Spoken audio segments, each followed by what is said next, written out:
Good morning, brethren, and welcome to our bi-weekly program entitled A Glance at the Word, which is broadcast live on Facebook every Monday and every Wednesday at 8 a.m. West Africa time, which is 7 a.m. GMT.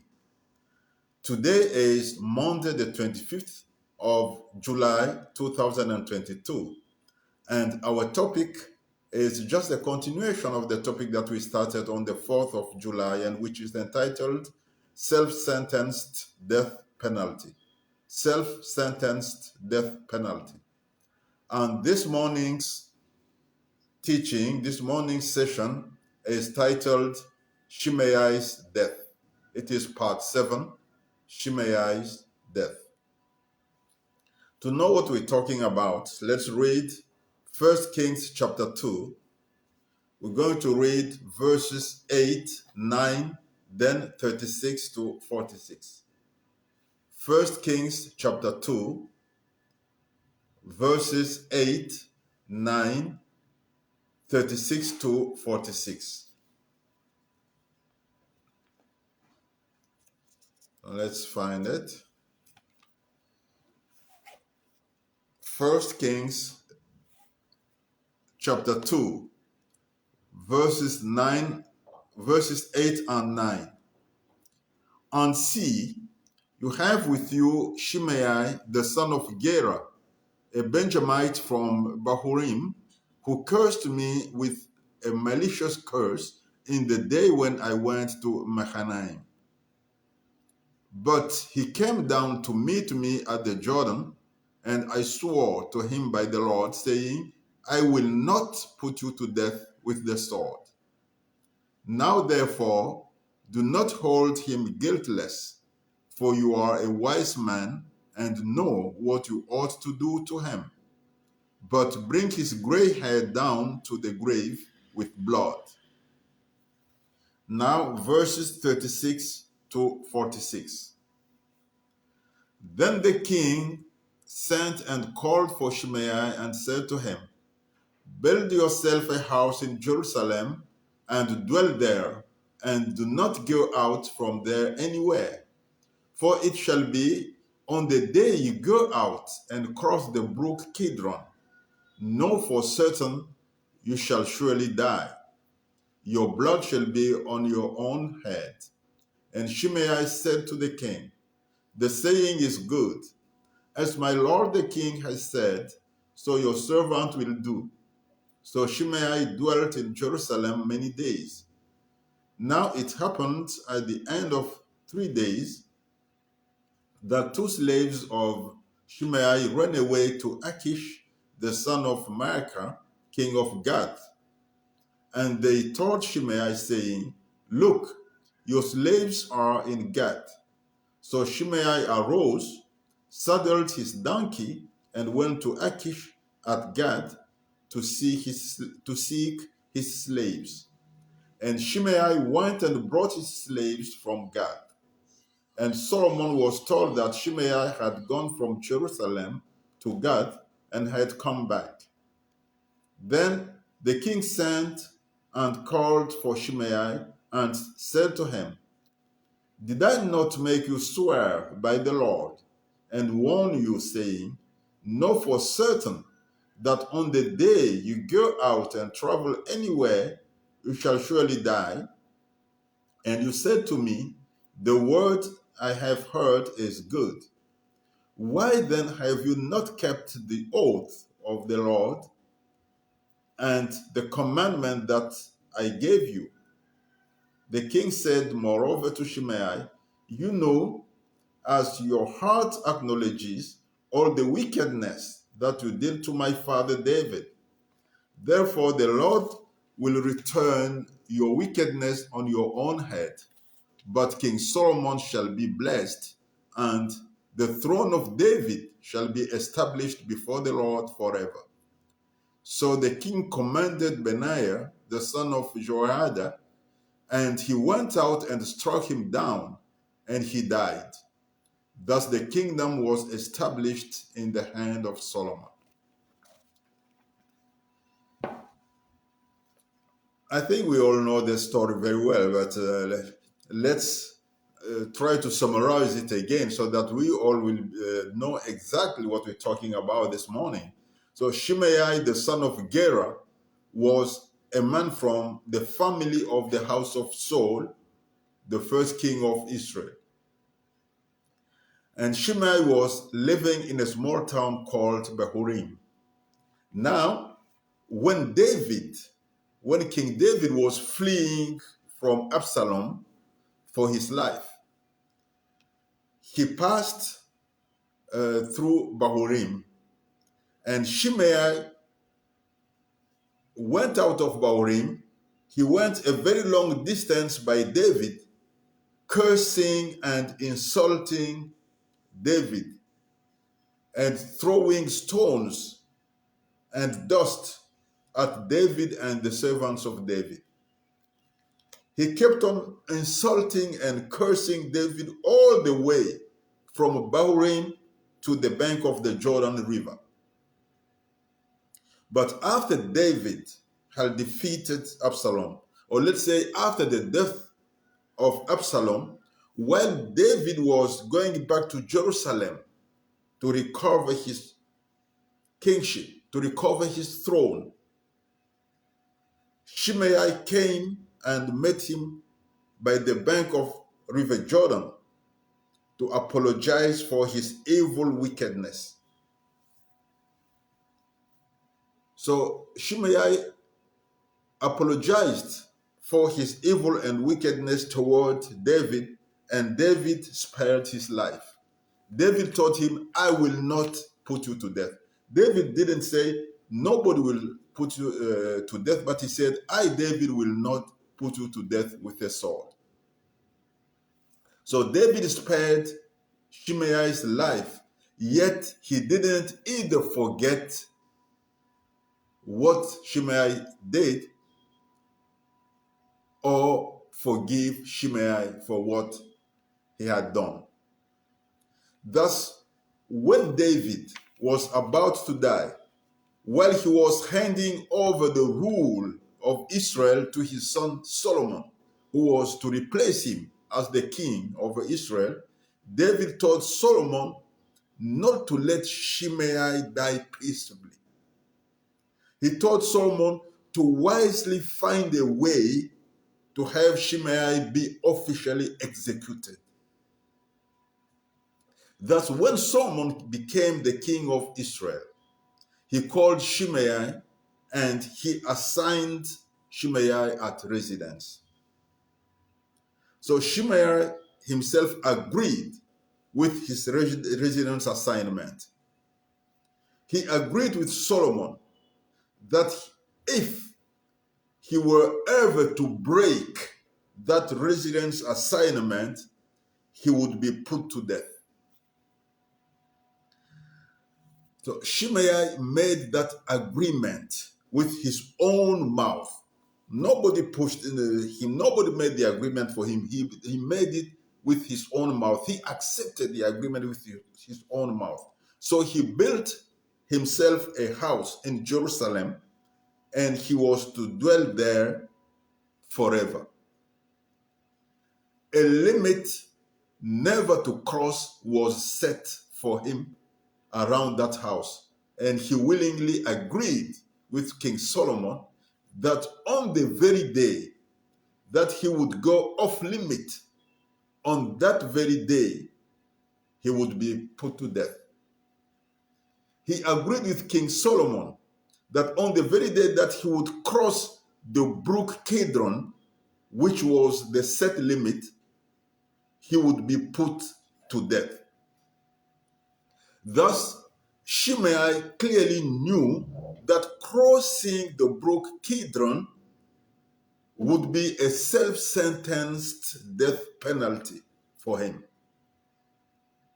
So Shimei had a number of slaves who were in his service.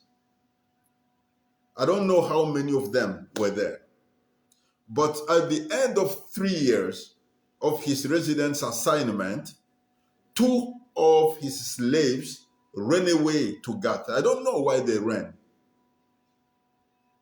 maybe he was ill-treating them, I don't know. But they ran away to Gath. Gath was a city of the Philistines. And Shimei decided to run after them himself. So he went to Gath and he brought his slaves from Gath to Jerusalem. In doing this, he crossed the brook Kidron. He went out of Jerusalem. So he broke the agreement that he made, the agreement that he had with King Solomon. He broke it. Thus, in breaking that agreement, Shimei sentenced himself to death. And Solomon had that death sentence to be carried out. In fact, Shimei pronounced his self-sentenced death penalty twice. The first time was when he insulted and cursed David while David was running away from Absalom. Let's read it in 2 Samuel chapter 16, verses 5 to 9, to know that it was already a self-sentenced death penalty. 2 Samuel chapter 16, verses 5 to 9. Now, when King David came to Bahurim, there was a man from the family of the house of Saul, whose name was Shimei the son of Gera, coming from there. He came out, cursing continuously as he came, and he threw stones at David and at all the servants of King David. And all the people and all the mighty men were on his right hand and on his left. Also Shimei said thus when he cursed, come out, you bloodthirsty man, you rogue. The Lord has brought upon you all the blood of the house of Saul, in whose place you have reigned. And the Lord has delivered the kingdom into the hand of Absalom your son. So now you are caught in your own evil, because you are a bloodthirsty man. Then Abishai the son of Zeruiah said to the king, why should this dead dog curse my lord the king? Please let me go over and take off his head. You see, David had been anointed king over Israel.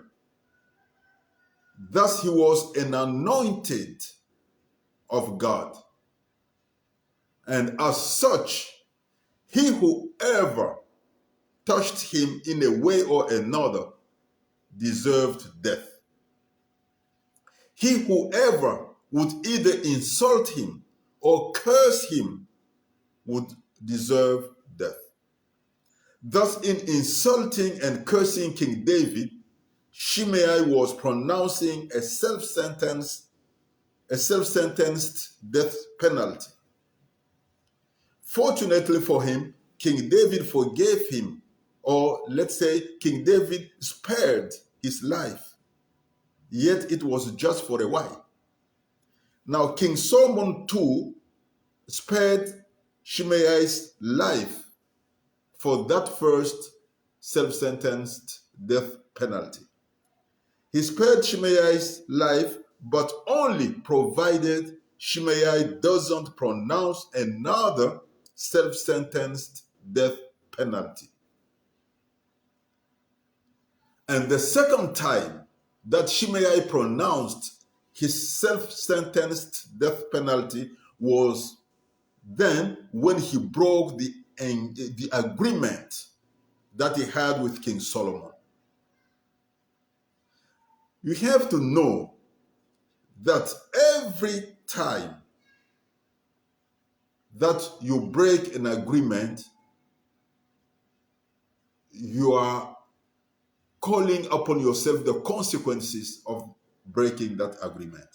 So every time that you have an agreement with somebody, you are bound by the conditions and the terms of that agreement. And in every agreement, it is said that as long as you keep the requirements of the agreement, the terms of the agreement, you will be getting the advantages of that agreement.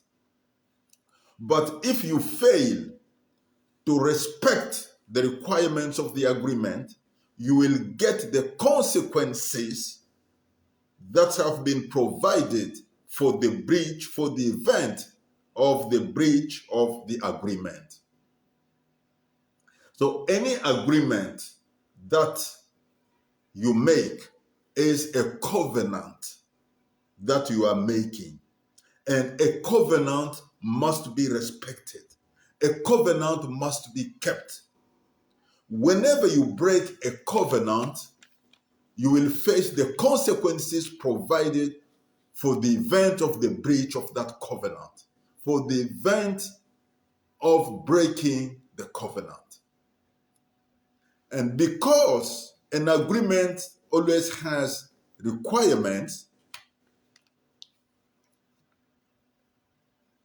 an agreement always has advantages for respecting the requirements, and an agreement always has the consequences for not respecting the requirements. All these are included in the terms of the agreement. Thus, when you respect or when you keep the requirements, you get the advantages. And when you fail to keep the requirements, you face the consequences. Failing to keep the requirements, mainly refusing to keep the requirements or deciding not to keep the requirements of a given agreement, is just the same as breaking that agreement.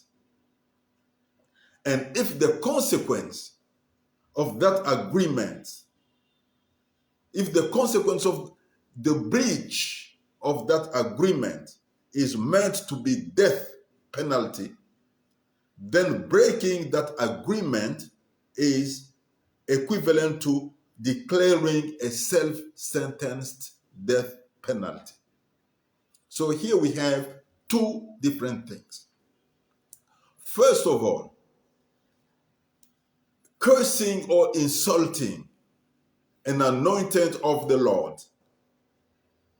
Cursing or insulting an authority that has been set or put into place by God or by the will of God.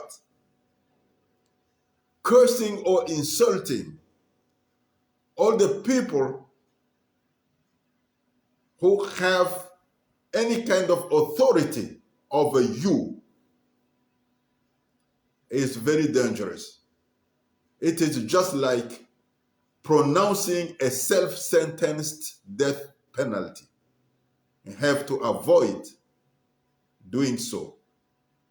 And the second thing that is very important in this teaching today is this.